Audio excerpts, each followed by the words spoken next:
Kita berikan tepuk tangan sekali lagi buat Tuhan yang luar biasa. Silakan duduk Bapak Ibu. Shalom.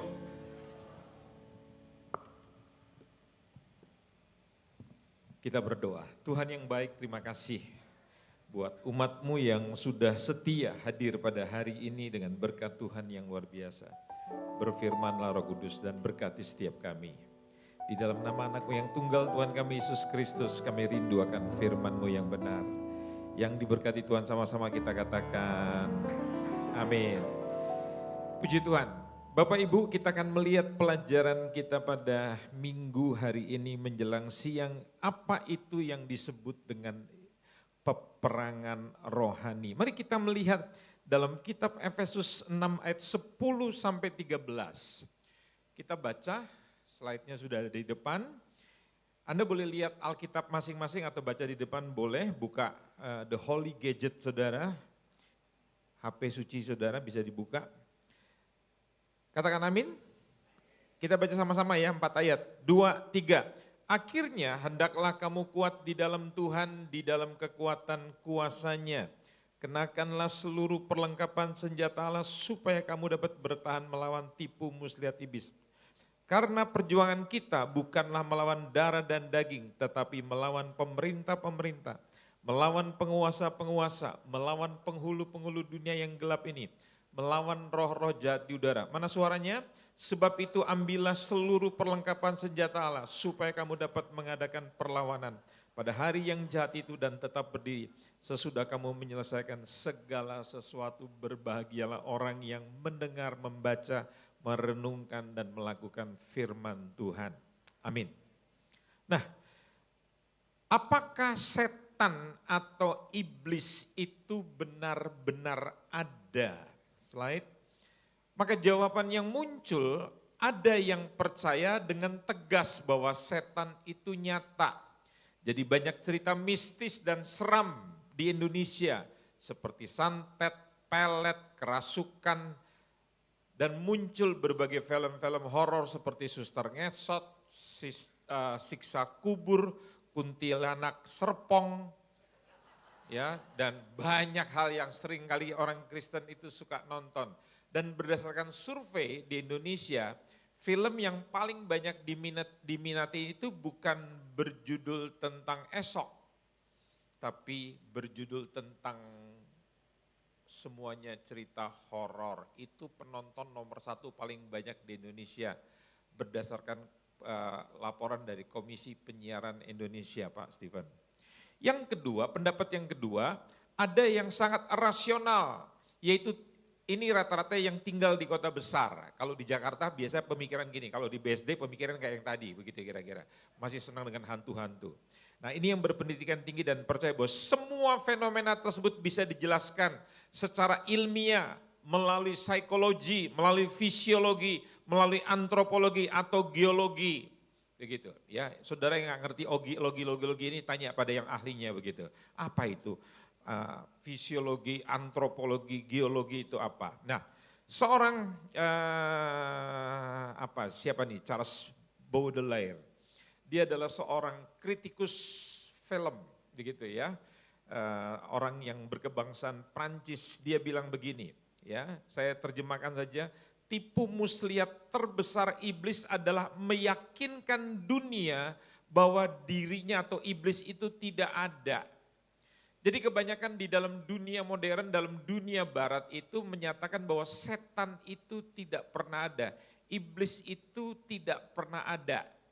Nah, itu adalah kebohongan yang dibuat oleh setan, saudara-saudara, supaya manusia tidak percaya bahwa di dunia ini ada setan, begitu. Nah, ada 3 hal yang akan saya bahas pada hari ini, yaitu peperangan kita sebetulnya melawan siapa. Bagian kedua, apa yang sebenarnya kita lawan, dan bagian yang ketiga, bagaimana caranya kita bisa menang. Yang siap belajar katakan amin.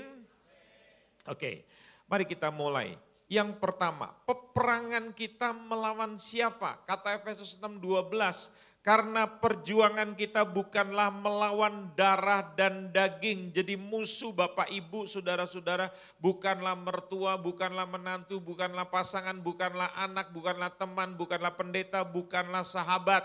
Tetapi melawan pemerintah-pemerintah, penguasa-penguasa, penghulu-penghulu dunia yang gelap, yaitu roh-roh jahat di udara. Presiden Prabowo bukanlah lawan kita.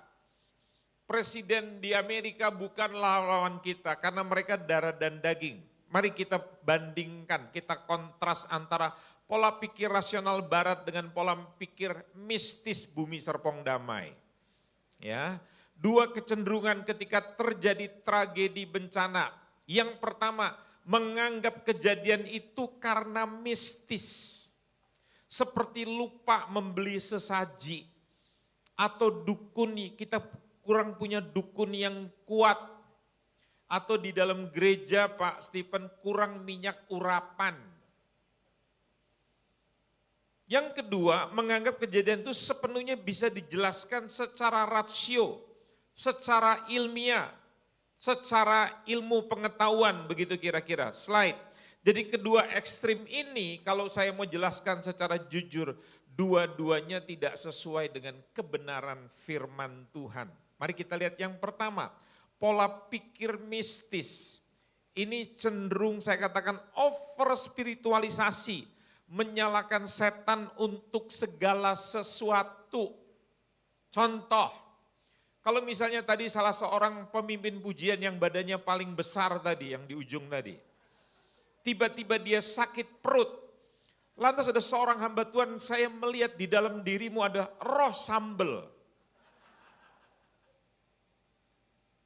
Maka semua pendoa syafaat sepakat menolak roh sambel di dalam dirinya. Itu yang saya pikir, yang saya bilang pola pikir mistis. Ban kempes ditengking. Yang paling gampang, ban kempes bawa ke tukang tambal ban, ke bengkelnya Simanjuntak. Selesai itu masalah, bukan ditengking. Paham maksud saya? Di dalam gereja juga ada orang yang punya pola pikir mistis. Yang satunya lagi, pola pikir rasional barat. Cenderung untuk under spiritualisasi. Mengabaikan dimensi roh dan tanggung jawab manusia.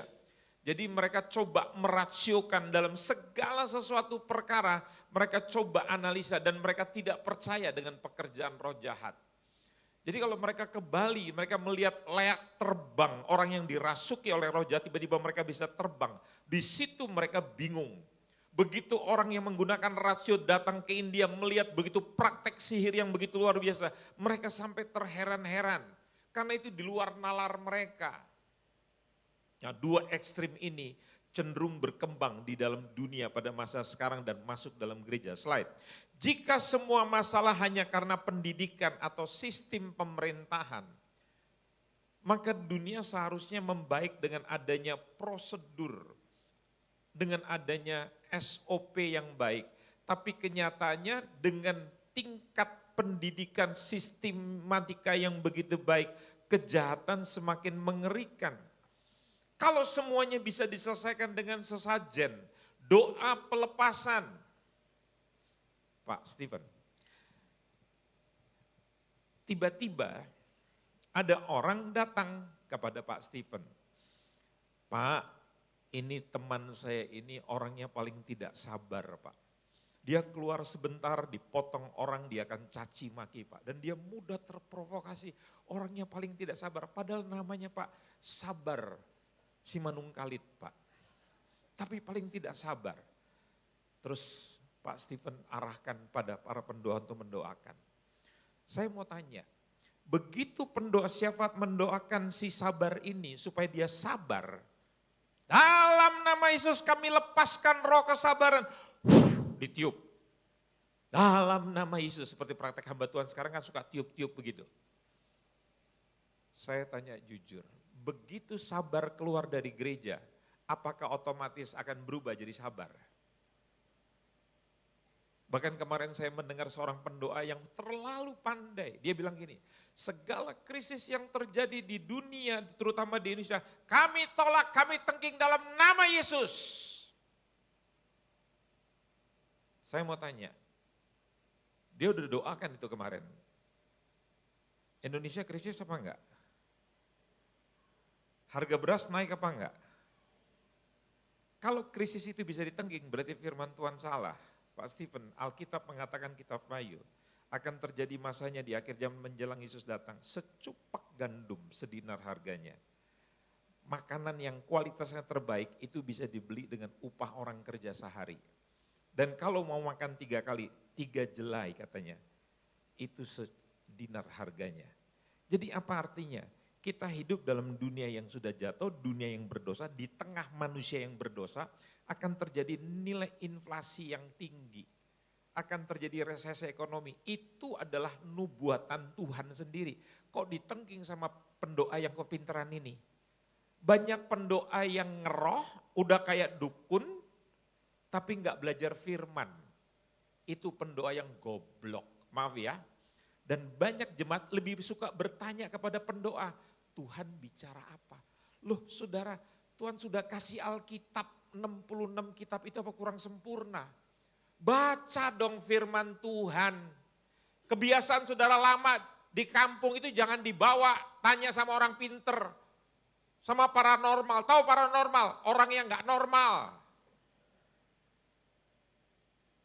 Ya, pendeta saja di dalam Kisah Rasul itu khotbah di jemaat di Berea, diselidiki, diperiksa khotbahnya itu sesuai dengan firman apa tidak. Ada pendeta di negeri ini saudara, dia mengatakan bahwa Tuhan bawa dia ke neraka. Dan di dalam neraka dia melihat ada kompartemen-kompartemen, ada ruangan-ruangan. Yang ruangan pertama orang-orang kumpulan orang-orang yang suka mencuri. Yang kedua orang-orang yang suka berbohong. Yang ketiga orang-orang yang penjudi. Kompartemen yang keempat adalah penjina. Itu dipisah-pisah kamar-kamarnya. Dan dia melihat bagaimana iblis dengan semua pasukannya menyiksa orang-orang berdosa itu. Saudara tahu, saya pengajar Alkitab.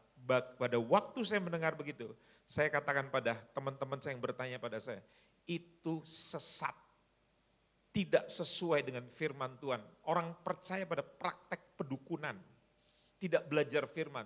Tapi jemaat dibuat, wow pendetanya keren bisa punya penglihatan ke neraka. Saya mau kasih tahu saudara, itu tidak sesuai dengan firman Tuhan.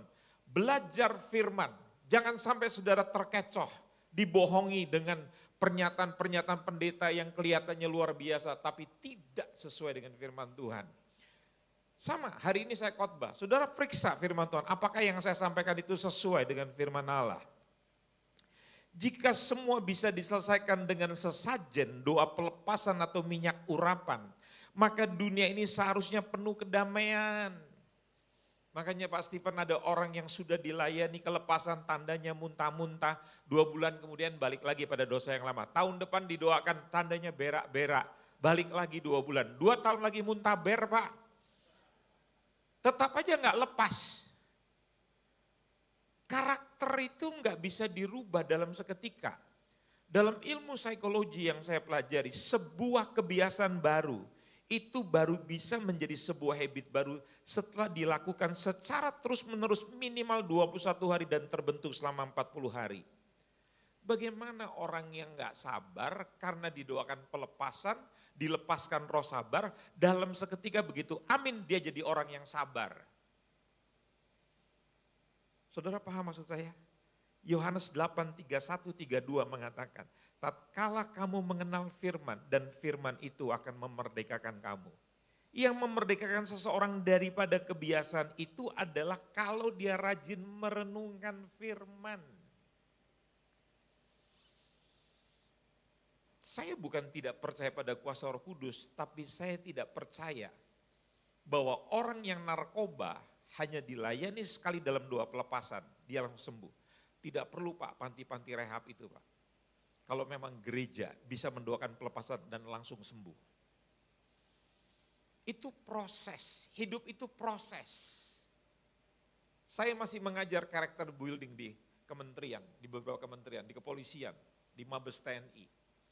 Yang namanya karakter itu namanya juga karakter building. Jadi itu mesti dibangun dengan sengaja. Hanya bedanya orang Kristen dengan kuasa Roh Kudus, dia diberikan kemampuan.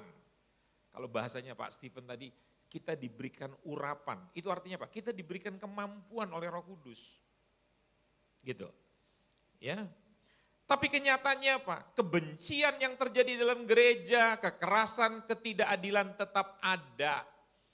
Orang penuh Roh Kudus dalam Galatia pasal yang kelima. Tapi hidupnya tidak mengikuti keinginan Roh Kudus.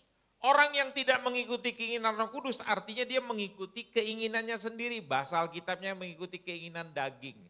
Penuh Roh Kudus, berkarunia Roh Kudus, tetapi tidak mengikuti keinginan roh. Yang terjadi buahnya adalah Galatia 5 ayat 17, 18, 19. Percideraan, kebencian, percabulan. Orang Kristen berkarunia tapi bisa berzinah. Orang Kristen namanya Ebenezer Noel bisa masuk penjara karena korupsi. Padahal dia waktu mau diangkat dia bilang, saya akan minta pada presiden untuk membuat fakta integritas.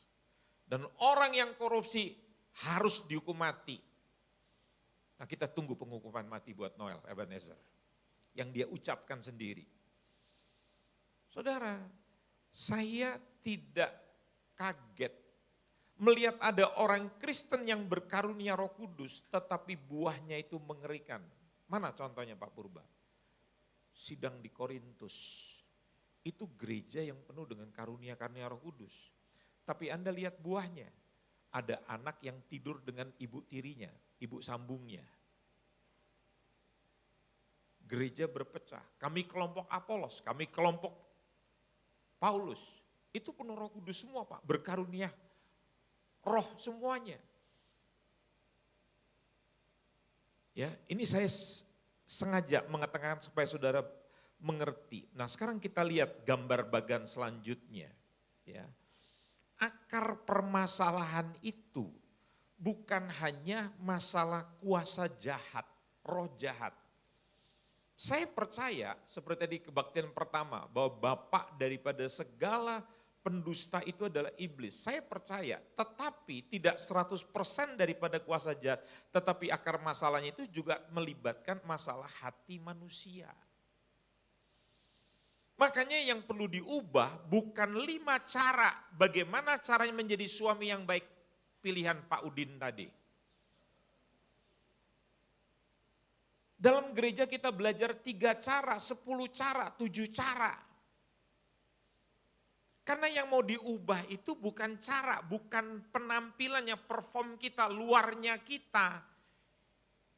Kekristenan itu yang diubah itu bukan luarnya, tetapi dalamnya.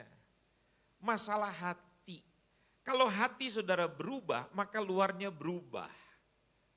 Saya pernah, Pak Stephen waktu saya mau ke Korea tahun 86, pertama kali saya ke Korea Selatan. Saya naik SQ. Ya, teman saya bisikin sama saya, pakaian pramugarinya bagus ya. Terus dia pakai kamera sudah dia foto. Itu saya ingat sekali pramugari yang difoto itu menyambut kami di depan dengan senyuman yang ramah. Tapi begitu difoto sama teman saya dia datang dan dia bukan sekedar mengatakan maaf tidak boleh difoto. Tapi dia marah. Dia bilang, boleh kameramu saya ambil. Dan dia marah sekali. Dari situ saya belajar bahwa ternyata keramahan pramugari itu karena di style, diajar. Luarnya saja, lip service, tapi dalamnya itu aslinya waktu dia keluarkan kata-kata yang penuh dengan kemarahan. Nah firman Tuhan bukan mengubah luar saudara. Saudara bisa jadi orang yang santun. Pagi, makanya ada seorang istri Pak Stephen selalu bilang begini. Gue senang lihat suami gue kalau di ibadah. Ramah, baik. Tapi begitu pulang naik mobil jadi setan lagi dia Pak, katanya begitu. Itu artinya apa? Yang berubah hanya luarnya saja karena dia sebagai penerima tamu. Tapi dalamnya tidak mengalami perubahan. Maaf ya, saya nggak nyindir, saya cuma nyinggung aja. Yang selanjutnya, Andrew Delbanco. Dia adalah seorang guru besar dari sebuah universitas besar di Amerika.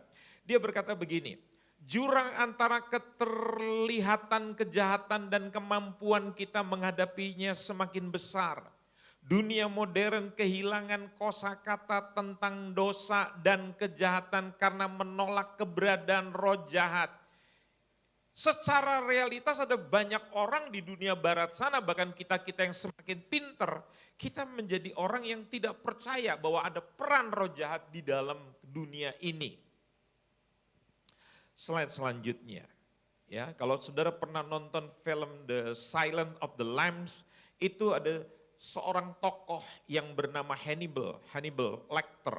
Jadi seorang kanibal dan pembunuh berantai, dia berkata, ya, tidak ada yang terjadi padanya, tetapi dialah yang membuat semuanya terjadi. Jadi saudara jangan berpikir bahwa kalau orang itu melakukan kejahatan, yang dilihat itu adalah sesuatu yang kelihatan secara tampak mata. Tetapi ada sesuatu di dalam dirinya. Jadi kalau orang melakukan dosa itu Pak Stephen, bukan yang dilihat itu adalah, yang kita layani itu selalu adalah buahnya. Jadi kalau ada orang yang suka nipu, dia suka nonton film pornografi, kita bilang wah ini cabul. Terus kita tengking roh cabul. Terus kita tengking roh penipuan, dia tidak bisa berkata jujur, dusta. Kami tolak, kami usir roh dusta dalam nama Yesus. Itu cuman perbuatan, itu cuman buah. Kalau saudara dalam pelayanan cuman potong buah, potong ranting, potong dahan, potong batang, itu akan tumbuh lagi. Makanya orang jadinya apa? Tomat. Pagi tobat, sore kumat. Kenapa? Karena pelayanannya cuma menebang buah, menebang ranting, menebang batang. Tapi tidak mencabut akar. Akar permasalahan dalam seseorang itu apa sebetulnya? Itu yang perlu dicari. Kalau bahasanya Alkitab, akar daripada semua masalah dalam dunia ini, itu adalah penyembahan berhala yang dikatakan hukum firman Tuhan dalam hukum Taurat. Aturan yang pertama, aturan yang kedua. Saudara tahu, Anda melanggar aturan pertama tentang penyembahan berhala, maka Anda akan salah di dalam 9 hal. Waktu Anda benar menjadikan Tuhan itu satu-satunya, maka Anda tidak akan terlibat di dalam perzinahan, di dalam pencurian, di dalam saksi dusta, di dalam menginginkan harta orang lain. Kapan-kapan kita belajar hal itu Pak Stephen? Ya.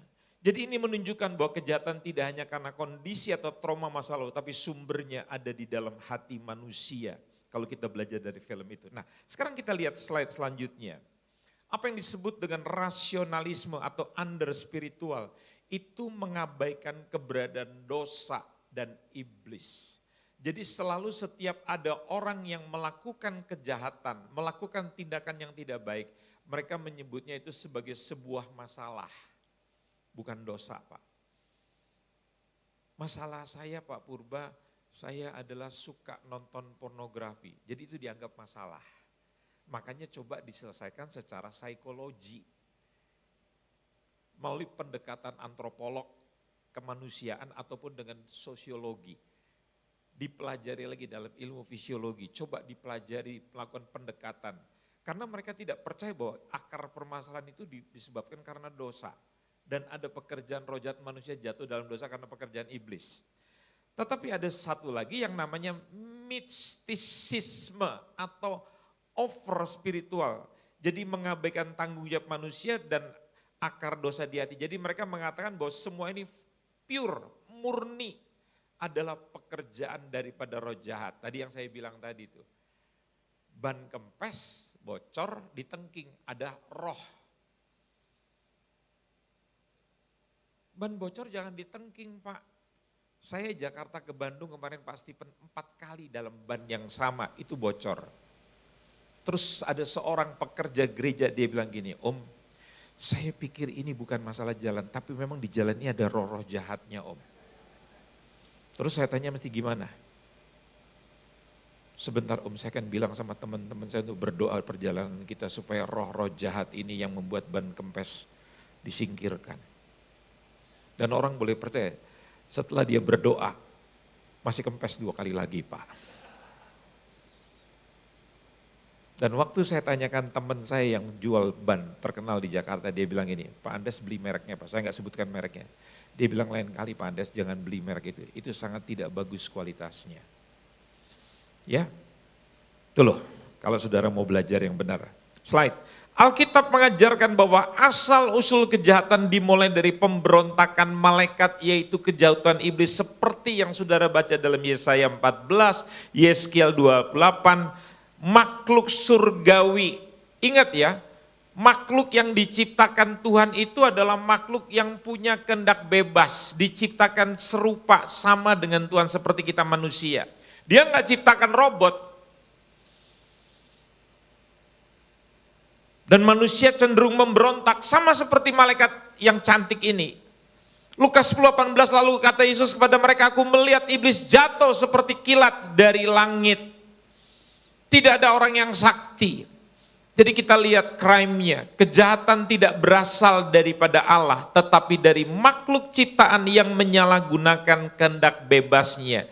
Dia bukan Allah, diciptakan untuk melayani Allah, itu malaikat. Manusia diciptakan serupa dengan Allah, tapi bukan Allah. Ada banyak orang mengatakan bahwa mati hidup saya itu dikuasai oleh mulut. Lantas dia coba menginterpretasikan bahwa nyawa saya itu bukan di tangan Tuhan, tapi di tangan mulut saya. Dan ternyata apa yang terjadi? Mereka lupa dengan kedaulatan Tuhan. Bahwa Tuhan bisa mencabut nyawa setiap saat dan tidak tergantung dengan mulut saudara. Setuju tidak? Orang Islam lebih fair, Pak. Kalau dia mati dalam musibah, dia akan ngomong begini, itu takdir. Kalau orang Kristen beda, Pak. Pasangannya dicabut, dia bilang ini, memang rumah sakit yang di Serpong itu setan. Saya percaya kalau sempat dibawa ke Pineng, pasti suamiku masih selamat. Saudara tahu adiknya Marisa Haq, namanya Soraya Haq. Waktu kakaknya kandungnya itu dipanggil oleh Tuhan gitu, bahasa kita. Ditanya sama wartawan, ibu, kakak ibu itu, ibu Marisa Haq itu meninggal sakit apa? Enggak ada sakit apa-apa. Jadi kenapa dia meninggal? Dijawab dengan bagus, takdirnya Allah. Bahasanya orang Jawa Pak Steven, wes wayai. Sudah waktunya, gitu ya Bu ya. Tapi orang Kristen itu ya gitu, kurang ajar. Kalau mati itu coba menyalahkan dokter, menyalahkan suster, menyalahkan pendeta, menyalahkan siapa. Kan gitu ya. Marta sama Maria, terutama Marta kan bilang begitu, seandainya engkau datang beberapa waktu yang lalu pasti saudaraku tidak akan mati. Saudara nggak ngerti dengan takdirnya Tuhan, bahkan ada pendeta sudah mati. Tapi yang lainnya berkata, hari yang keempat dia akan dibangunkan oleh Tuhan. Secara medis sudah lewat 12 jam. Akhirnya sang istri mengatakan dengan lantang, suami saya sudah mati dengan sah kata dokter. Dan akan dikuburkan dan tidak ada kebangkitan. Tapi orang-orang yang terlalu mistik pelayanannya begitu. Menganggap bahwa orang yang sudah mati itu dalam hari yang keempat akan dibangkitkan. Mungkin dia berpikir seperti Lazarus begitu. Roma 5 ayat 12. Sebab itu sama seperti dosa telah masuk ke dalam dunia oleh satu orang dan oleh dosa juga itu maut. Demikian maut itu telah menjalar kepada semua orang karena semua orang telah berbuat dosa. Karena Adam yang berbuat dosa, saudara dan saya sampai hari ini saudara menjadi makhluk yang mempunyai hakikat dosa. Tadi pagi saya sudah bilang, saya menjadi orang berdosa bukan karena saya melakukan dosa. Saudara belum melakukan dosa, saudara sudah mewarisi dosa. Makanya hidup manusia itu nggak bisa ditutupi dengan apapun juga. Lihat, waktu Adam dan Hawa jatuh dalam dosa, dia coba ambil daun ara, dipakaikan jadi pakaian, jadi cawat untuk menutupi kemaluannya. Dan dia pikir itu dia aman. Dan saudara tahu, suami istri yang mestinya telanjang, mereka saling menutupi. Makanya jangan heran ibu-ibu, di HP suamimu dipasang password, engkau tidak boleh tahu. Dan begitu passwordnya terbuka, ada telepon. Dari pagi sampai malam bacanya Pak Abbas, Pak Abbas, Pak Abbas. Dan saudara curiga. Begitu Pak Abbas, kenapa yang keluar suaranya lelembut? Bukan lembut, lelembut. Orang Sunda bilang jurik yang telepon. Halo. Padahal namanya Pak Abbas. Suami kita bilang itu sekretarisnya Pak Abbas. Makanya istri balas. Garam ditaruh di toples gula. Suaminya bilang, kok kamu gak jujur? Sama, kamu juga gak jujur. Ya, semua saling menutupi dirinya, tidak terbuka. Dan apa yang terjadi? Saudara tahu, suami istri itu kalau nelpon, itu saling tanya, di mana papa? Istri itu kalau tanya, papa lagi di mana? Dia ingin memastikan bahwa suaminya itu dalam keadaan baik-baik saja, betul gak? Tapi kalau suami tanya istri di mana? Di rumah, selamat. Kenapa? Enggak di mall yang sama, karena si suami lagi selingkuh. Itu perbedaan antara suami dengan istri, ya itu rahasia kita lah, jangan diceritakan kemana-mana ya. Yeremia 17 ayat 9, betapa liciknya hati daripada segala sesuatu, hatinya sudah membatu, siapakah yang dapat mengetahui. Masalah manusia itu selain roh jahat adalah masalah hati.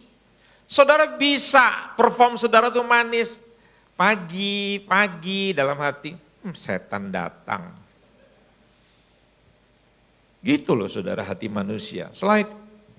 Dosa bukan hanya sesuatu yang menimpa manusia, tetapi berasal dari hati manusia, dari dalam hati manusia. Markus 7, 20, 23. Katanya lagi, apa yang keluar dari seseorang itulah yang menajiskan, sebab dari dalam, dari hati orang timbul segala pikiran jahat, percabulan, pencurian, pembunuhan, perzinahan, keserakan, kejahatan, kelicikan, hawa nafsu, iri hati, hujat, kesombongan, kebebalan. Semua hal-hal jahat ini timbulnya dari dalam dan menajiskan orang. Jadi kalau ada orang suka mencuri, orang suka melihat gambar-gambar cabul, yang dilayani bukan perbuatannya Pak Purba, tapi yang dilayani, yang perlu dirubah itu adalah hatinya. Dan hati manusia itu tidak bisa dirubah dalam sekejap. Siapa yang bilang? Rasul Paulus bilang Pak dalam Roma pasal 7. Sementara saya melihat hukum yang baru itu hukum roh, tetapi di dalam diri saya sudah terlebih dulu ada hukum yang lain. Apa itu hukum yang lain dalam bahasa kita manusia sekarang? Tabiat lama Pak. Makanya lihat orang sudah lahir baru, masih suka ngomongin orang. Makanya di gereja gitu Pak. Ya, sudah jadi Kristen yang nyanyi yang bagus tapi mulutnya seperti ikan mujair. Lihat orang maju, kita susah. Lihat orang susah, kita senang. Betul apa benar? Di dunia ini kalau cantik sombong tuh ada ayatnya Pak. Kaya sombong, ada ayatnya Pak. Peringatkanlah kepada orang kaya. Ini orang jelek sombong Pak. Banyak gak di BSD? Jelek sombong. Ya. Tahu orang jelek yang sombong, kalau dia cantik dia nggak perlu pakai itu loh. Tahu ya, gincu itu loh. Kalau dia tahu alisnya cantik, ngapain dia gundulin terus dia gambarin Gunung Semeru, Gunung Merbabu. Kalau rambut saudara bagus nggak mungkin dicat, disetrika, dilurusin, betul nggak? Kalau saudara cantik ngapain ditarik-tarik, dibotot semua segala macam, buat apa? Itu tanda bahwa saudara sadar saudara jelek, betul nggak? Perempuan-perempuan rumput dicabutin, karena saudara tahu itu sumber malapetaka. Makanya dibersihkan. Di Cina sana Pak, itu lebih otentik Pak. Perempuan itu kalau pakai baju tank top, you can see Pak, angkat tangan, wih akar serabutnya keluar semua tuh. Itu lebih apa adanya saudara. Beda sama wanita-wanita di sini kan semua digundulin bersih segala macam. Karena dia tahu. Itu loh, saudara bisa merubah penampilan saudara, tapi hati saudara itu pekerjaan Tuhan. Enggak bisa saudara ubah dengan kekuatan saudara sendiri. Mazmur 51 ayat 5, sesungguhnya dalam kesalahan aku diperanakan, dalam dosa aku dikandung ibuku. Waktu bayi itu dikandung, kata Raja Daud, saya sudah dikandung dengan benih dosa. Selain karena dosa berasal dari dalam hati, solusi tidak cukup hanya dengan reformasi sosial atau terapi psikologis, tetapi harus ada pembaruan hati yang radikal melalui Injil Kristus. Apa itu Injil Kristus? Kabar baik yang diberikan Allah kepada manusia melalui kematian, kebangkitan dan kenaikan daripada anaknya Tuhan Yesus Kristus. Itulah the good news, itulah Injil. Amin Bapak Ibu. Kalau psikologi bisa menyelesaikan manusia, maka saya sebagai seorang mahasiswa Fakultas Psikologi S2, saya tidak perlu lagi mempertahankan firman Tuhan, kuasa Kristus, karena saya percaya ilmu yang dulu saya pelajari di S2 itu bisa menyelesaikan masalah manusia. Dan saya mau kasih tahu, guru besar kami dalam bidang psikologi semakin belajar tentang manusia, kepalanya itu tanda tanyanya semakin besar. Kita cuman bisa mengenali masalah manusia, tapi kita tidak bisa punya solusi. Kalau psikologi bisa menyelesaikan masalah manusia, Kristus tidak perlu datang. Lihat skema yang selanjutnya. Jadi pandangan dunia sering mengatakan manusia pada dasarnya baik dan hanya sistem yang rusak atau roh jahat yang harus diusir. Kalau ini benar Pak, ya, dunia ini akan menjadi semakin baik. Dalam gereja tidak lagi ada pencurian. Ya. Injil mengajarkan bahwa hati manusia rusak dan kuasa jahat memperparahnya. Jadi saudara hanya bisa berubah di dalam terang firman Tuhan. Perhatikan skema yang dibawa. Pendidikan dan ritual hanya memberikan kelegaan sesaat. Sedangkan Injil, firman Tuhan yang dapat mencabut akar dosa dari dalam hati. Bagus saudara mempelajari pengetahuan, saya suka, saya mempunyai lebih daripada 12.000 judul buku di dalam perpustakaan saya pribadi. Setiap hari saya membaca buku, baik itu buku textbook ataupun e-book. Sampai hari ini saya masih membaca. Ya. Kalau pengetahuan-pengetahuan itu bisa merubah hidup manusia, maka saya katakan Kristus tidak perlu datang. Bagian kedua, apa sebenarnya yang kita lawan? Efesus 6:11, kenakanlah seluruh perlengkapan senjata Allah supaya kamu dapat bertahan melawan tipu muslihat iblis. Perhatikan kata tipu muslihat dalam bahasa aslinya itu adalah metodeia yang berarti ini sebetulnya bukan skema tapi scam. Kita tahu ya sekarang kita menghadapi scam di dunia ini atau yang disebut dengan namanya strategi licik. 2A, tipu muslihat iblis. Yang dilawan adalah skemnya iblis, strategi liciknya iblis. Rancangannya yang tersembunyi, lebih dari sekedar masalah psikologis, lebih dari sekedar manifestasi roh jahat. Ini soal scam yang tersembunyi, serangan-serangan iblis yang begitu kita tidak tahu. Anda lihat sekarang di dalam dunia handphone kita sekarang. Ada orang yang coba mengirim satu pesan pada kita, kita klik tiba-tiba semua data kita yang di dalam ini kena di scam oleh mereka. Selanjutnya ayat 12. Karena perjuangan kita bukanlah melawan darah dan daging, tapi melawan pemerintah-pemerintah, melawan penguasa-penguasa, melawan penghulu-penghulu dunia yang gelap ini, melawan roh-roh jahat yang di udara. Perhatikan.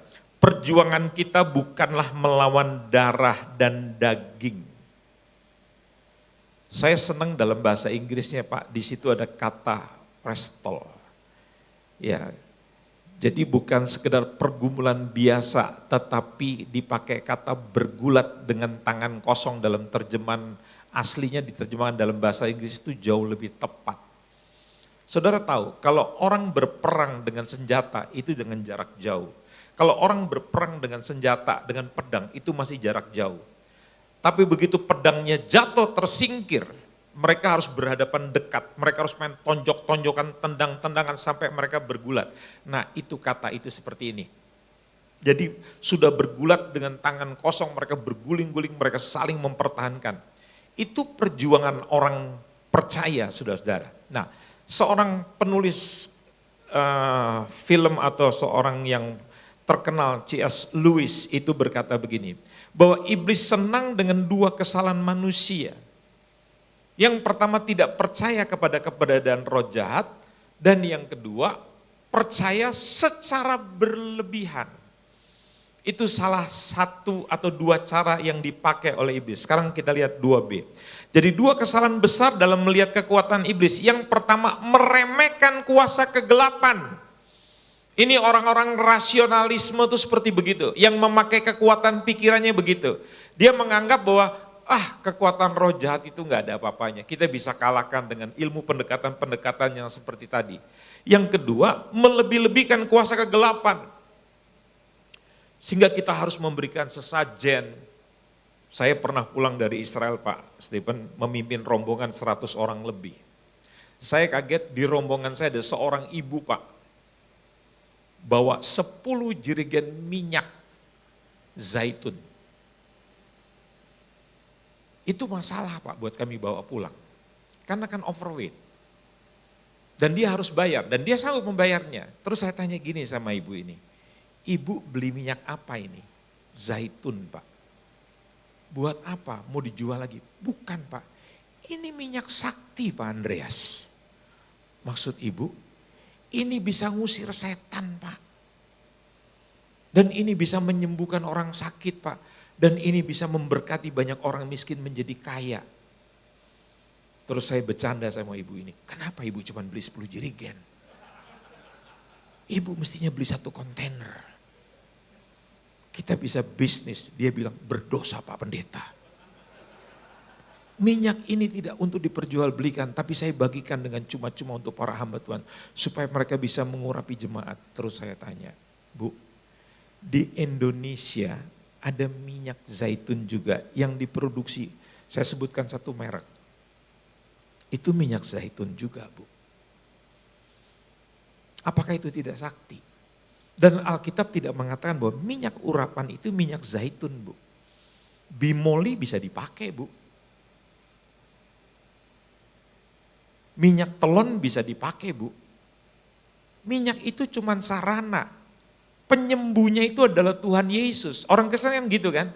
Kita suka nyanyikan salibnya, salibnya teramat mulia. Kenapa kita nyanyi gitu? Karena Yesus matinya disalib. Coba kalau Yesus matinya dicelurit, kita ganti. Celuritnya, celuritnya teramat mulia. Pasti wanita-wanita pakainya bukan kalung salib, kalung apa? Celurit pasti.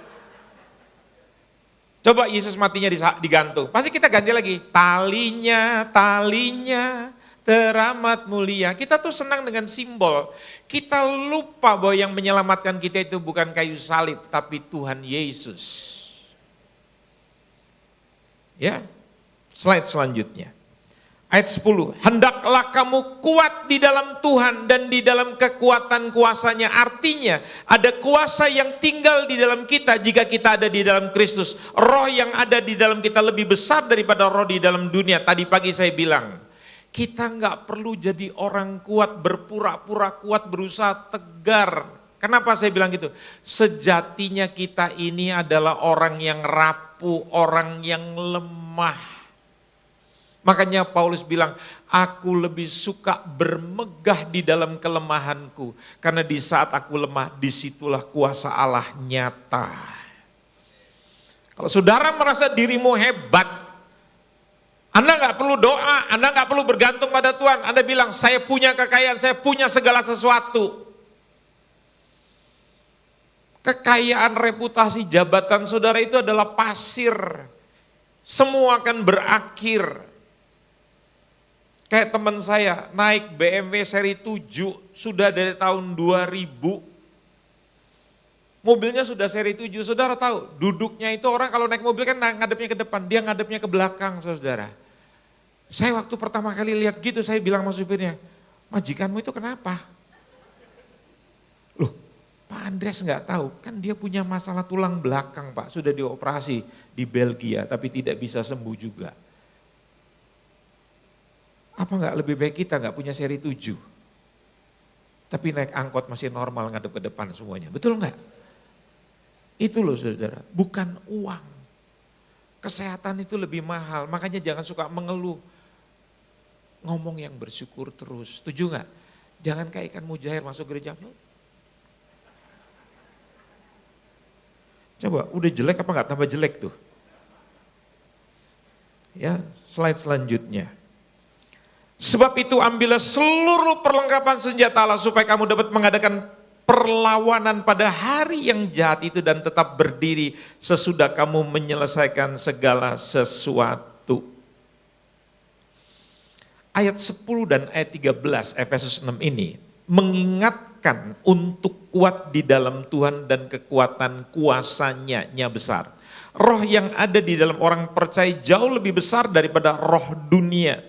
Ada kuasa yang tinggal di dalam setiap orang yang percaya kepada Kristus sehingga tidak perlu takut atau lari dari peperangan. Kalau saudara bisa mengakui Yesus adalah Tuhan, itu karena di dalam diri saudara ada Roh Kudus.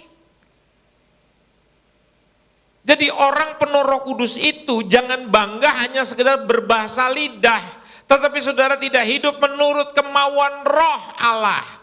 Ingat, Roh Kudus itu akan memimpin seseorang untuk berjalan di dalam kebenaran. Bukan berjalan dalam yang salah. Bapak-bapak kita di mall punya godaan lihat perempuan cantik. Iblis bilang, renungkan siang dan malam. Loh, salah. Yang direnungkan itu firman, bukan perempuan lain. Jadi kita mesti bilang, darah Yesus. Tapi jangan darah Yesus maju terus, darah Yesus, darah Yesus. Salah langkah. Alkitab bilang, larikanlah dirimu dari percabulan. Artinya apa?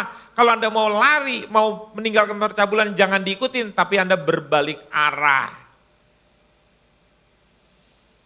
Bukan berarti lihat perempuan jelek Anda lihat perempuan cantik Anda tutup mata. Bukan begitu. Anda perlu kendalikan diri Anda dengan kekuasaan Roh Kudus. Kita juga diingatkan mengambil seluruh perlengkapan senjata Allah supaya dapat mengadakan perlawanan pada hari yang jahat dan tetap berdiri. Kemenangan sudah pasti bagi yang ada di dalam Kristus. Kita lihat kompleksitas dosa itu. Dosa itu bukan cuman karena setan atau sistem. Richard Baxter, seorang Puritan, seorang teolog dari kaum Puritan, dari tahun abad ke-17, menulis tentang melankolia, sejenis depresi, dan menjelaskan bahwa pergumulan manusia itu punya 4 sumber utama. Yuk kita lihat, yang pertama, manusia kalau dia mengalami masalah Pak Purba, kita lihat itu masalah fisik, penyakit atau ketidakseimbangan hormon. Jadi kalau dia sakit perut Bapak Ibu, atau kalau dia pusing, jangan main di tengking. Kenapa tiba-tiba kepalanya pusing? Ya karena dia kurang tidur ya pusing dong, betul enggak? Kalau tadi malam dia banyak begadang, baru tidur, mau bangun jam 5, dia tidur jam 4, bangun jam 5. Enggak heran dia sempoyongan. Terus pendoa mengatakan, kita doakan Pak. Saya melihat ada roh jahat di sini Pak. Ini pendoa yang kepintaran kayak begini. Itu masalah fisik. Pak, saya ingat pada waktu Bu Mega mau berakhir. Ada seorang nabiah terkenal dari Amerika. Yang datang ke Indonesia bicara di Saripan Pasifik. Dia berkata begini. The next president of Indonesia is Mrs. Megawati. Saya waktu itu duduk dengan teman-teman saya dari para jenderal 3 angkatan. Yang semuanya anak-anak Tuhan. Mereka cerita pada saya. Mereka tanya gini pada saya. Pak Andreas kan seorang hamba Tuhan. Menurut analisanya Pak Andreas. Benar gak Nabi itu berkata gitu? Ini pikiran saya normal ya Pak. Jangan dikaitkan dengan pemikiran-pemikiran rohani apa segala macam. Saya bilang the next presiden Indonesia bukan Ibu Megawati, tapi Pak SBY. Dan betul terjadi, 2 kali periode Pak SBY memimpin.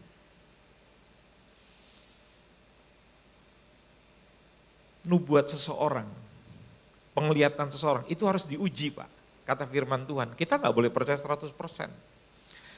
Richard Baxter bilang yang kedua adalah masalah psikologis.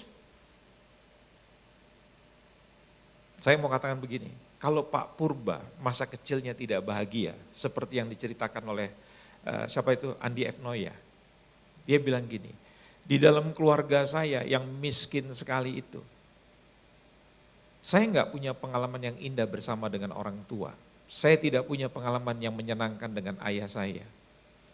Sehingga saya adalah orang yang luka, tapi saya lihat istri saya berbeda, dia lebih disiplin, dia lebih baik. Makanya saya ikut dengan caranya istri. Saya yang kurang belajar dari yang positif, yang lebih daripada istri saya. Nah itu masalah trauma, masalah temperamen, masalah stres yang harus diatasi. Jangan dibilang semua roh jahat Pak. Orang tertekan di tengking. Segala roh stres aku tolak dalam nama Yesus. Ada lagi laki-laki yang gini, sebentar gini Pak. Didoakan Pak. Segala miring dalam nama Yesus. Hilang. Itu saraf Pak, datang ke dokter saraf Pak. Yang gini-gini tuh. Terus ada laki-laki yang kalau lihat perempuan suka gini. Ah itu lebih gila lagi saudara. Itu bukan roh jahat. Itu mata keranjang, keranjang yang mesti diambil. Itu yang disebut yang ketiga, masalah moral. Ada rasa bersalah, ada kemarahan karena dari kecil dia ditinggalkan oleh ayahnya. Bayangkan ada seorang wanita dia bilang gini pada saya nggak percaya lagi pada laki-laki Pak, semua laki-laki buaya. Kaget saya. Karena saya pendeta dan gak mau kalah, saya bilang gini, Anda sekarang sedang berhadapan dengan salah satu buaya. Oh maaf Pak, loh Anda bilang kan semua laki-laki buaya, berarti bapak Anda buaya. Ayah saya Pak, bapaknya buaya. Kok bisa gitu? Saya tanya kenapa? Saya umur 5 tahun Pak Andreas, mama saya dengan adik saya masih umur 3 tahun. Papa saya pergi meninggalkan kami, pergi dengan perempuan lain. Saya benci dengan ayah saya. Itu trauma Pak namanya Pak. Dan itu gak bisa ditengking Pak. Harus diselesaikan. Dia harus mengampuni, dia harus membereskan. Paham Bapak Ibu? Ini loh, seorang yang expert, Richard Baxter bilang begitu. Jadi jangan semua digeneralisasi begitu. Ya, begitu perempuan ini menikah, dia beranggapan bahwa laki-laki ini baik, lebih baik daripada ayah dan dia laki-laki bertanggung jawab. Dia lihat silsilah keluarganya, keluarga baik-baik. Tapi waktu pernikahan umur 2 tahun, suaminya tergoda dengan teman perempuannya dan ditinggalkan. Pengalaman orang tuanya terjadi lagi dalam hidupnya dan dia mengatakan semua laki-laki buaya. Trauma. Dan yang keempat, yaitu masalah rohani. Nah ini gangguan setan. Saya pernah berdoa Pak, ada orang anaknya Pak Kajati di Jambi pada waktu itu. Istrinya tanya gini pada saya, Pak Pendeta saya mau tanya, kalau orang Kristen sakit dibawa kemana? Dokter saya bilang Bu, bawa ke rumah sakit. Betul Pak Pendeta. Sekarang ku tanya lagi sama Bapak, kalau orang kesurupan dibawa ke mana Pak? Saya bilang ke gereja, didoakan pendeta. Dia bilang, anak saya Pak, udah berulang kali ku bawa Pak. Kalau logatnya begini berarti dari tanah airnya Pak Purba. Udah berulang kali Pak, ku bawa ke pendeta. Pendetaku Pak, diludahin sama anakku Pak, ditendang perutnya Pak. Saya bilang sama ibu Kajati ini, saya datang Bu nanti sore jam 6:30. Saudara tahu, waktu saya datang, si perempuan itu, anak perempuan yang masih belasan tahun, dia lihat saya, dia langsung teriak-teriak, dia manifestasi. Saya baru datang, belum ngapa-ngapain. Seisi rumah kaget, bapaknya situ Kajatinya ada. Dia tanya, kenapa sih Butet? Saya bilang, udah Pak, gak apa-apa. Saya datangi perempuan itu saudara, saya pegangi tangannya, saya bilang, kenapa kamu teriak-teriak? Ayo kamu sadar.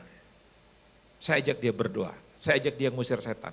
Semenjak itu sampai hari ini saudara, wanita itu sudah normal dan dia bertumbuh dalam Tuhan, sudah menikah dan punya anak. Itu pekerjaan roh jahat. Bisa mengerti? Kenapa begitu? Karena bapaknya rajin pegang begu-begu.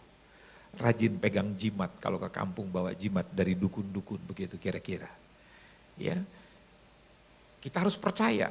Tetapi jangan digeneralisasi. Slide selanjutnya. Jadi pendekatan yang hanya mengandalkan satu faktor seperti over spiritualisasi semua karena setan atau under spiritualisasi semua karena fisik, karena psikologi, itu tidak efektif. Kita perlu memahami pandangan Injil dan keluar dari kedua kesalahan ini karena keduanya adalah bagian daripada scam atau metode tipu muslihat iblis. Jadi kalau saudara tidak mempelajari firman secara sungguh-sungguh, saudara akan tertipu. Inilah seorang kanseler Kristen yang terkenal di Amerika namanya John White. Dia bilang begini, iblis tidak membuat orang baik menjadi jahat. Dia hanya mempermainkan kecenderungan dosa yang sudah ada di dalam hati manusia. Seperti senar piano yang bergetar tanpa disentuh. Sudah pernah lihat gak piano? Itu nggak disentuh, tapi dia bisa bergetar.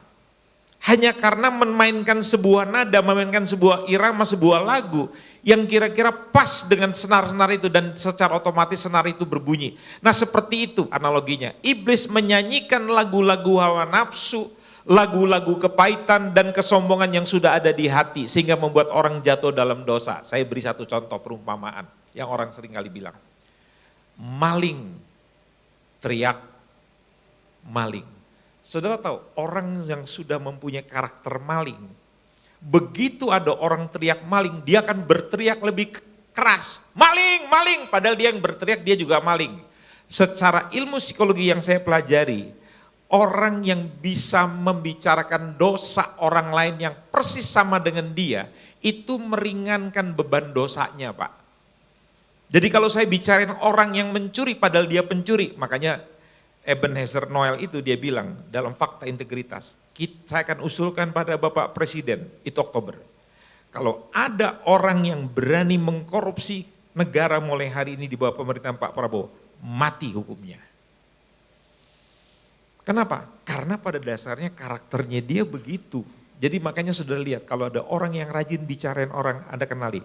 Orang itu pasti mempunyai selumbar balok di depan, baloknya itu ada di dalam matanya dia. Makanya Amsal bilang, orang bijak, mulutnya ditahan. Kalaupun dia bodoh, gak kelihatan kebodohannya. Artinya apa? Semakin orang bijak itu akan semakin mengendalikan mulutnya. Orang kalau ininya gak terisi, ininya lebar. Kalau ininya terisi, dia akan lebih banyak menguasai lidahnya. Strategi tipu muslihat iblis, ada 2. Ya, dari hal yang saya pelajari. Saudara mesti membedakan yang disebut temptation atau godaan dan satu lagi yang namanya condemnation atau yang namanya tuduhan. Dan 2 hal ini Pak Stephen, dia akan terus bekerja dalam hidup manusia yang dikerjakan oleh iblis. Yang pertama yang disebut godaan, itu pandangan terlalu tinggi tentang diri sendiri yang membuat manusia jatuh dalam dosa. Contoh, godaan. Saya dengan pengalaman pendidikan S3 saya, dengan latar belakang keluarga saya, ayah seorang jenderal. Iblis bilang begini, coba lihat temenmu yang tidak sekolah setinggi kamu di stratum 3, mereka cuma lulusan S1. Tapi mereka bisa mencapai tingkat income penghasilan yang seperti demikian. Seharusnya dengan kepintaran kamu bisa mencapai seperti itu. Itu godaan namanya. Saudara tahu pemiliknya Facebook, ya, kemana-mana Pak, pergi kemana-mana kalau bukan acara yang resmi. Sehari-hari hidupnya pakai apa? Kaos berwarna grey, abu-abu Pak, dark grey. Dan mereknya itu Pak Stephen pasti tahu, kalau kita ke Amerika, yang namanya outlet H&M itu, HM itu kan seperti di Indonesia Ramayana ya Bu, kayak gitu, kayak Robinson begitu. Itu merek kaos murah Pak, kelas menengah biasa itu biasa pakai itu menengah ke bawah gitu. Kalau kita ke Jepang, di mana-mana ada Gyu, ada Uniqlo. Di Indonesia itu kaos mahal, tapi di sana itu kaos biasa begitu. Kita makan apa itu namanya, Yoshinoya di sini. Di Jepang itu wartegnya Jepang, di mana-mana di sudut-sudut kota, di bagian-bagian mana kalau Anda lapar itu 24 jam Yoshinoya itu ada. Seperti kalau di Amerika itu KFC. Itu makanan-makanan murah. Yang biasa kita makan satu porsi 200 ribu, di situ bisa makan di bawah 100 ribu, di bawah 80 ribu, bisa 60 ribu, 50 ribu. Itu wartegnya Jepang. Anda bayangin pemiliknya Facebook, miliardernya dunia, dia nggak perlu pakai pakaian mahal untuk menunjukkan bahwa dia adalah orang kaya. Pemiliknya Jarum, pemiliknya BCA itu loh. Makan di warung soto. Pak Budi Hartono namanya, di Semarang itu. Cuman ditemani supirnya satu, sandalan pakai kemeja biasa. Pakai mobilnya apa? Innova. Bukan Innova yang baru, Innova yang lama, Ribbon.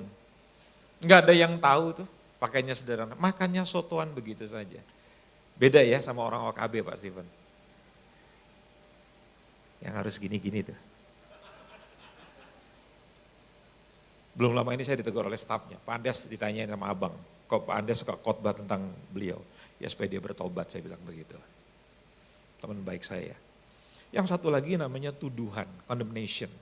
Nah ini pandangan yang terlalu rendah tentang diri sendiri yang membuat putus asa. Contohnya gini, kalau saya gagal Pak Purba, saya jatuh dalam dosa.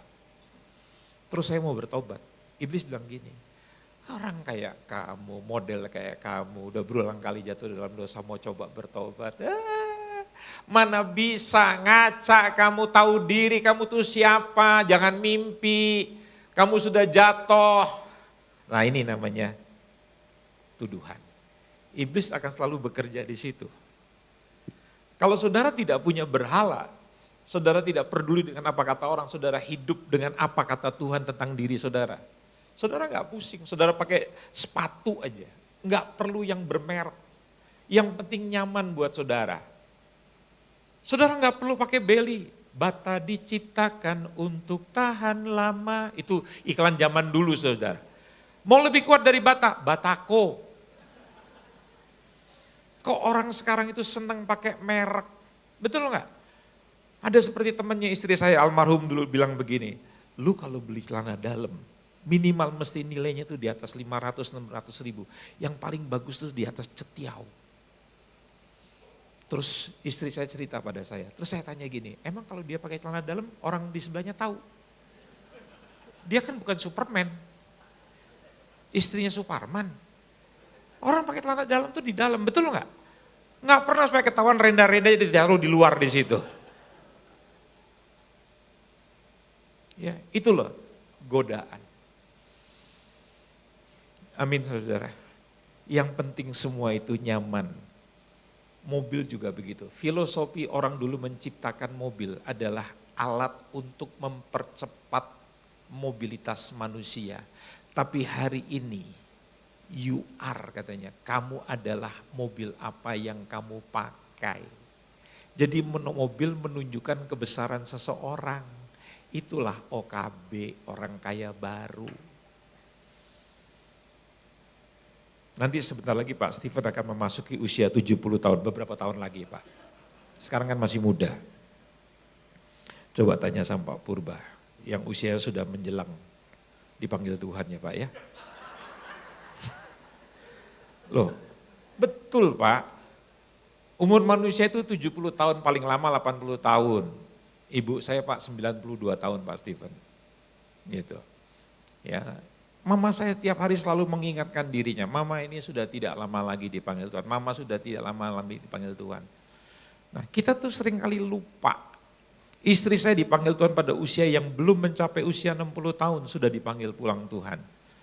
Ya, jadi kita harus ingat itu, bahwa dua hal ini akan selalu menggoda kita. Kalau kita sudah makin tua Pak, makin sadar bahwa rumah yang kita butuhkan itu tidak perlu terlalu besar. Nanti kalau dua anak Pak Purba sudah menikah dua-duanya, baru dirasakan bahwa yang rumah di BSD di Loka itu Pak terlalu besar untuk Bapak berdua. Betul nggak? Betul Pak. Sepupu saya Pak tinggal di rumah 5.000 meter tanahnya, bangunannya 1.000, tinggal berdua, anaknya tidak ada yang mau pulang. Suaminya Bu suka ngambek, kalau ngambek itu sembunyi.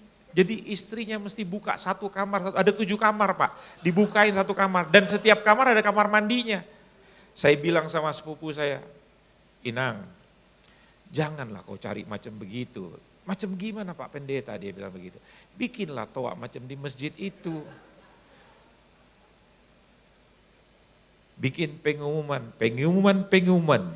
Di mana bapaknya si Ucok sembunyi, waktu makan sudah dimulai. Ini enggak, istrinya mesti cari, makin tua makin ngambek. Istrinya suka bilang gini, kadang kala aku enggak tahan Pak Pendeta, kadang kala aku berdoa, kapan lah dia dipanggil Tuhan. Nah itu dia, hati-hati saudara ya. Bapak-bapak semakin tua. Penulis buku The Precious ini, Thomas Brooks, dia bilang ada banyak cara iblis menggoda di antaranya. Saya mau tutup dengan bagian-bagian ini. Yang pertama, menunjukkan umpan dan menyembunyikan kait. Ini membuat dosa tampak menyenangkan tanpa konsekuensi. Tikus, kalau saya buat jerat saudara-saudara, itu tikus itu rupanya makin lama makin pinter. Jadi nggak bisa dikasih umpannya ikan asin atau apa. Tapi kadang-kala saya mesti kasih tahu, karena itu tikus-tikus milenial, tikus generasi Z itu saudara-saudara, itu nggak bisa dikasih makanan-makanan biasa Pak. Jadi saya mesti kasih makanan-makanan yang mewah gitu, saya pancing gitu. Baru tikus itu bisa masuk perangkap. Nah dia cuma lihat, wih ini makanan apa lagi nih? Ini makanan yang saya lihat di mall-mall katanya begitu. Dia nggak lihat bahaya, dia langsung makan. Itu cara iblis menghancurkan kita. Makanya saya buat dalam quote saya di pagi hari, saya bilang begini. Orang bijak berpikir baru bertindak. Orang bodoh bertindak kemudian berpikir. Orang itu kalau mau lakukan sesuatu, makanya saya suka bilang pada banyak orang, saya tidak pernah mau menjual hal yang mulia, saya tukarkan dengan sesuatu yang murah. Hanya gara-gara saya tinggal di hotel, saya lupa bahwa saya seorang hamba Tuhan, saya seorang suami, saya seorang ayah, saya seorang kakek, saya seorang pemimpin. Hanya gara-gara soal lawan jenis yang murah harganya, saya jual dengan kemuliaan, saya tukar dengan kemuliaan. Itu orang bodoh kata Alkitab. Laki-laki yang hebat itu bukan laki-laki yang badannya segitiga. Bukan yang banyak bulu dadanya. Bukan yang punya six-pack. Bukan laki-laki yang kuat. Laki-laki yang kuat adalah laki-laki yang bisa menjaga bawahnya, bukan wibawanya. Amin. Yang penting, ibu kasih tahu suaminya, yang penting bawah Pak yang dijaga, bukan wibawa. Kan laki-laki gitu ya Pak Steven, kalau salaman, ya, halo, ya. Dia mau jaga wibawa, bawah Pak. Kalau bawah nggak dijaga, wibawa hilang. Setuju nggak? Setuju nggak?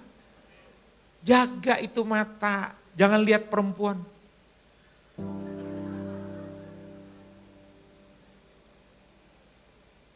Bapak Ibu tahu, saya hampir 5 tahun, saya punya kebebasan Pak. Umur saya menjelang 70 tahun. Laki-laki katanya semakin tua pilihannya semakin banyak. Perempuan semakin tua pilihannya semakin sedikit. Kalau ibu-ibu makin tua, mau dapatkan berondong, susah, pilih kedongdong. Tapi saya pria 68 tahun, saya mempunyai kemudahan untuk mendapatkan wanita-wanita yang lebih muda. Tapi hampir 5 tahun saudara, saya berjalan seorang diri. Saya hidup dengan anak-anak saya, menantu-menantu saya, keluarga besar saya. Saya punya banyak teman. Yang kedua, merasionalisasikan dosa sebagai kebaikan. Memakai istilah rohani positif untuk membungkus dosa. Kita coba mengatakan, ya siapa sih orang yang gak pernah melakukan dosa? Wajarlah kita manusia lemah, kita melakukan dosa. Terus kita coba menunjukkan dosa pemimpin Kristen. Daud aja jatuh, pendeta besar aja jatuh. Ya kita ini kan orang Kristen biasa, kalau yang besar aja jatuh kenapa kita gak bisa jatuh? Nah kita coba tuh, itu cara iblis. Dan yang keempat, menerapkan belas kasihan Tuhan secara berlebihan sehingga menganggap enteng dosa. Tuhan pasti mengerti dan mengampuni. Itu yang saya bilang, anugerah Tuhan jadi murah, cheap grace. Dengarkan baik-baik. Anugerah Tuhan bukan tiket untuk melakukan dosa. Kalau saya diselamatkan oleh anugerah, Roh Allah itu diam di dalam diri saya. Roh itu akan menuntun saya kepada hal yang benar. Bagaimana mungkin saya berjalan di dalam kebenaran menjadi seteru salib, menjadi lawannya salib. Yang ada kalau saya hidup dalam Tuhan, saya akan berjalan di dalam kebenaran. Buah roh itu akan kelihatan di dalam hidup saya. Setuju enggak? Saya bisa dilukai oleh orang, saya bisa sakit hati, tapi tidak bisa berlangsung lama. Lantas saya mulai mengampuni, Tuhan saya ampuni mereka. Teman saya Pak Stephen, hanya karena utang 400 juta 17 tahun yang lalu dia mau bunuh temannya karena temannya suka mengancam. Dia bilang, malam itu saya mau makan terakhir dan saya akan bunuh teman saya. Habis itu saya masuk penjara dan saya puas. Tapi paginya seorang teman bilang begini, Wancin, namanya Wancin, lu mau gak ntar malam makan gratis di nelayan? Teman saya bilang, kebetulan gue mau makan. Dia pergilah makan gratis di nelayan di Ancol. Bapak Ibu tahu, di Ancol pas waktu itu ada acara Full Gospel Businessman Fellowship, pertemuan para businessman. Dihadiri lebih dari 100 orang lebih pengusaha. Dan dia duduk di situ, dia pikir, ntar lagi gue makan. Terus ada kebaktian, dia pikir, gak masalah, yang penting gue makan. Dia dengar firman, saudara. Dia Kristen dari kecil, tapi dia gak pernah lahir baru. Dia dengar firman. Dijamah sama Tuhan, dia dengar firman. Selama firman diberitakan air matanya menetes. Dia bilang, saya juga gak ngerti lah, saya laki-laki diajarin sama orang tua laki-laki gak boleh menangis. Tapi malam itu Pak Andreas saya menangis, dia cerita ke saya. Si Wancin ini. Bapak Ibu tahu, beberapa bulan kemudian dia telepon saya. Pak Andreas tahu. Malam itu saya pulang. Saya di kamar berdoa, saya nangis tuh. Saya belum pernah mengalami pengalaman seperti itu. Besoknya saya telepon teman saya yang memakai uang saya 400 juta yang sudah setahun lebih dia tidak bayar, bahkan dia sering ancam saya dan saya mau bunuh dia karena saya benci. Dia bilang sama temennya, mulai hari ini lo mau bayar utang lo sama gua syukur, enggak bayar juga enggak apa-apa. Lo enggak usah pusing karena gua juga udah enggak mikirin lagi. Dia tutup telepon. Saudara tahu, dia bertahun-tahun gak bisa tidur. Malam itu dia cerita pada saya, untuk pertama kalinya Pak Purba dia bisa tidur. Bayangin tidur itu harganya 400 juta 17 tahun yang lalu. Makanya kalau di dalam gereja Pak Stephen, kalau ada orang bisa tidur, jangan dibangunkan Pak. Itu berkat Pak yang luar biasa. Dia akan bercerita, bersaksi. Anda susah tidur, datanglah minggu depan dalam gereja kami yang baru. Di gereja kebun anggurnya Allah. Di sebelah panti asuhan Bethshem. Anda akan mengalami tidur yang gratis dan luar biasa. Ibu ngerti ya, kalau suamimu tidur Anda usap-usap, selamat sayang. Tuhan memberi berkat buat kamu. Saudara tahu, beberapa bulan kemudian temennya telepon Pak yang berutang ini. Dia bilang gini, Wancin, gua udah transfer 125 juta. Sisanya gua akan cicil. Saudara bayangin, bertahun-tahun dia gak mau bayar. Hari itu temennya transfer 125 juta. Dia bilang sama saya, Pak Andreas bayangkan kalau seandainya malam itu saya bunuh. Bagaimana istri dan anak-anak saya malunya dan saya sudah menjadi napi. Tapi itulah kuasa daripada firman Tuhan. Percaya bahwa apa yang ada di dalam diri saudara lebih besar daripada apa yang di dalam dunia. Anda lihat handphone saya ini. Nilainya sangat mahal sekali menurut banyak orang pada hari ini. Karena memorinya 1 tera. Anda bisa cek berapa harganya. Dan orang berani kredit. Orang berani menyisihkan penghasilannya hanya untuk memiliki handphone yang mewah ini. Sehingga si perempuan, wanita, banyak menaruh handphonenya pakai kalung ditaruh di dadanya. Karena dia tahu itu benda mahal. Dan yang laki-laki kemana-mana dipegang. Dimasukin dalam saku. Karena itu mahal. Dia jengkel sama anjing. Gak mungkin handphone ini dilempar, betul gak? Karena nilainya mahal. Dengarkan baik-baik. Bagi Tuhan engkau itu mahal sekali. Dia tebus engkau dengan darah yang mahal. Dia tahu engkau orang berdosa. Anda rusak, Anda hancur, saya busuk. Tapi Tuhan mau mati buat saudara. Dan saya tanya, yang dia tebus itu orang baik apa orang bejat? Dia tahu kita ditebus, tapi satu hari kita bisa gagal, satu hari kita bisa jatuh. Dan kalau kita gagal, kalau kita jatuh, mungkinkah dia buang kita? Itu yang Paulus bilang. Penderitaankah? Penyakitkah, kesusahankah, Siapakah yang bisa memisahkan kita daripada kasih Kristus? Itu yang Pak Purba bilang tadi pagi. Begitu anak itu jatuh, hilang, hancur, dia pulang. Udah pulang masih sombong lagi, masih ngatur bapaknya. Bapak, saya nggak perlu jadi anak bapak, tapi jadikan saya pegawai, salah satu pegawai daripada bapak. Udah jatuh masih ngatur bapaknya, kan sombong itu. Tapi bapaknya gimana? Dipeluk, dicium, bau babi, dikasih pakaian yang bagus, dikasih sepatu yang bagus, dikasih perhiasan yang bagus. Kalau orang karismatik Pak, orang Pentakosta itu pasti berpikirnya, wah diberkati dengan kekayaan, diberkati dengan kemewahan. Kenapa? Pikiran kita terlalu materialistik. Kita berpikir berkat Tuhan itu yang cere-cere, itu cere-cere saudara. Saudara mesti pikirkan, yang dia berikan itu bukan yang cere-cere itu, tapi dia memberikan hidupnya. Ingat loh, bukan anak itu yang cari bapaknya. Begitu anak itu datang, bapaknya lari, bukan nunggu, lari menyongsong. Dia peluk anaknya. Dan waktu anaknya bilang, shh, ada satu yang gak suka Pak.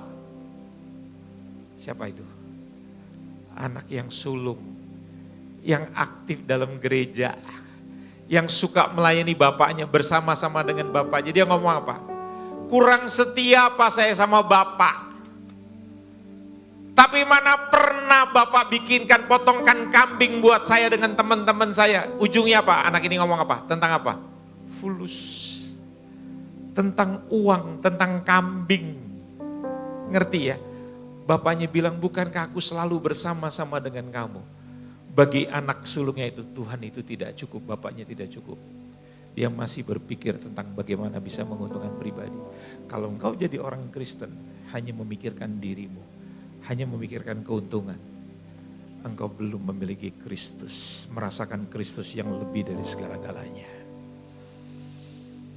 Bagi seorang Kristen yang benar, Kristus adalah segala-galanya. Seperti tadi pagi saya kutip, Billy Graham bilang gini, kalau Anda kehilangan segala-galanya, tapi Anda masih memiliki Yesus, sebetulnya Anda tidak pernah kehilangan apa-apa.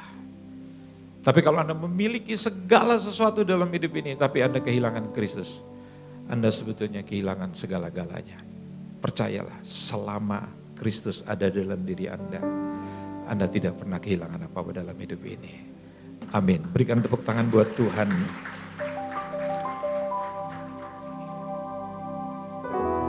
Kita berdiri bersama-sama.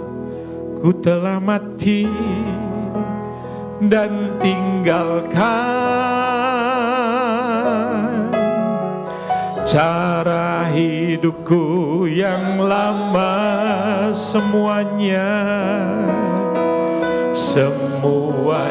sia-sia dan tak berarti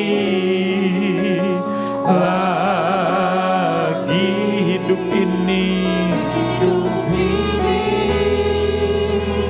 Ku letakkan pada mesbah-Mu ya Tuhan. Jadilah padaku seperti yang Kau ingini. Jadilah padaku seperti, jadilah padaku seperti, jadilah padaku seperti yang Kau ingini. Mari kita sembah.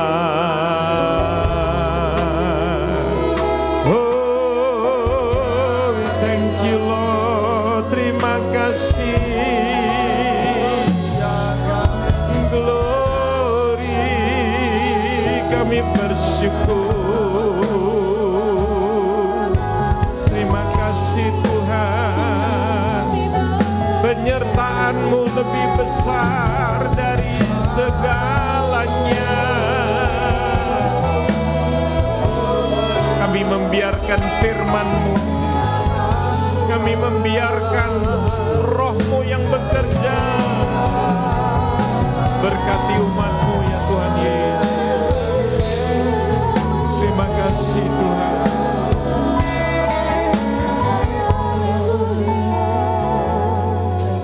Terima kasih Tuhan Yesus. Berkatilah gembala-gembala kami Tuhan. Pak Purba, Pak Stephen, dengan keluarga mereka masing-masing. Berkatilah semua pemimpin dalam gereja-Mu ini. Sebentar gereja-Mu akan pindah ke tempat yang baru yang Tuhan telah siapkan. Berkatilah pelayanan ini. Karena pelayanan ini akan terus menjadi terang di bangsa ini Tuhan Yesus. Dari gereja-Mu ini Tuhan, akan muncul orang-orang yang mempunyai pengaruh di negeri ini Tuhan Yesus. Bahkan ke bangsa-bangsa di dunia. Berkati pelayanan ini. Di dalam nama anak-Mu yang tunggal Tuhan kami Yesus Kristus. Sama-sama kita katakan,